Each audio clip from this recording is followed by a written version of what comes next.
ఒక గ్రూప్లో ఉన్నప్పుడు నీకు ఒక రెస్పెక్ట్ ఉండాలి. అలా ఉండాలని ఎవరైనా కోరుకుంటారు. గ్రూప్ అనే కాదు, ఆఫీస్లో అయినా, ఫ్రెండ్స్ దగ్గర అయినా, లేదా రిలేటివ్స్ దగ్గరైనా, నువ్వు ఎక్కడున్నా సరే మినిమం రెస్పెక్ట్ అయితే నీకు ఉండాలి. లేదంటే అక్కడికి వెళ్ళడం వేస్ట్.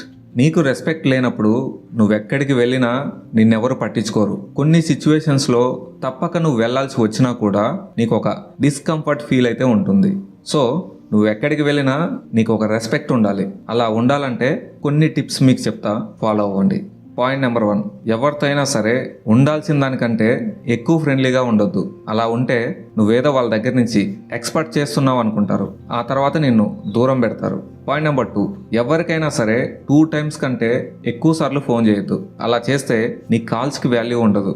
నువ్వేదో పని లేక చేస్తున్నావు అనుకుంటారు. అసలు నువ్వు ఇంపార్టెంట్ అనుకుంటే నీ ఫస్ట్ కాల్కే రెస్పాండ్ అవుతారు. ఒకవేళ ఆ టైంకి వాళ్ళు బిజీ ఉన్నా సరే తర్వాతైనా కాల్ బ్యాక్ చేస్తారు. పాయింట్ నెంబర్ 3, ఎవరైనా సరే ఒక విషయం అడిగితేనే దాని గురించి చెప్పు. నీకేదో సబ్జెక్ట్ వచ్చని మొత్తం చెప్పాలని ట్రై చేసావనుకో షో బ్యాచ్ అనుకుంటారు. హాఫ్ నాలెడ్జ్ పర్సన్కి నువ్వెంత చెప్పినా వేస్ట్. వాళ్ళకి సబ్జెక్ట్ అవసరం లేదు.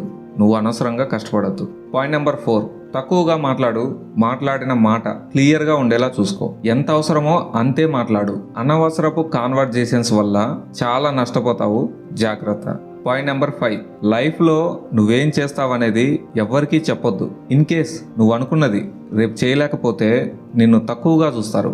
ఎప్పుడైనా సరే నీ నెక్స్ట్ మూవ్ ఎలా ఉండాలంటే పక్కోడికి ఫీజులు పోయేలా ఉండాలి. నువ్వు అనుకున్నది చేయగాని ముందే అది చేస్తా ఇది చేస్తా అని చెప్పుకోవద్దు. పాయింట్ నెంబర్ 6, సింగిల్ జాబ్ మీద ఎప్పుడూ డిపెండ్ అవ్వద్దు. డబ్బు సంపాదన కోసం కొత్త దారులు వెతుక్కో. 2-3 సంపాదనలు ఉండేలా చూసుకో. నవ్వే డేస్ ఏ జాబ్ ఎప్పుడు పోతుందో ఎవరికీ తెలియదు. డబ్బుంటేనే ఇక్కడ రెస్పెక్ట్ ఉంటుంది.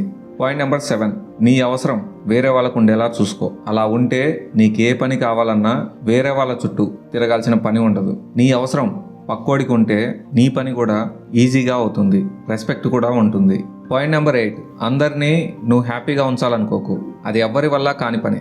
ఎవరినో హ్యాపీగా ఉంచడానికి నువ్వు అనవసరంగా సఫర్ అవ్వద్దు. నువ్వు హ్యాపీగా ఉండు, అది చాలు.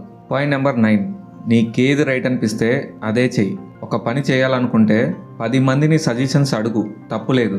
10 మందిలో 10 మంది ఒకటే చెప్పరు. ఎవరికి రైట్ అనిపించింది వాళ్ళు చెప్తారు. ఫైనల్గా నీకేది రైట్ అనిపిస్తే అదే చెయ్యి.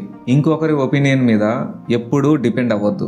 పాయింట్ నెంబర్ 10, ఇది చాలా ఇంపార్టెంట్. నీకు ఎవరైనా హెల్ప్ చేస్తే పొరపాటును కూడా వాళ్ళని మర్చిపోవద్దు. నువ్వు వాళ్ళకి ఎప్పుడూ రుణపడి ఉంటావు. నీకు కృతజ్ఞత ఉందనిపిస్తేనే ఎవరైనా నీకు హెల్ప్ చేస్తారు. ఒక్క మూమెంట్ చాలు మన లైఫ్ మారిపోవడానికి. సో మంచిగా ఉండడానికి ట్రై చేయండి. ఫైనల్గా అయితే రెస్పెక్ట్ అనేది డబ్బుతో కొనేది కాదు.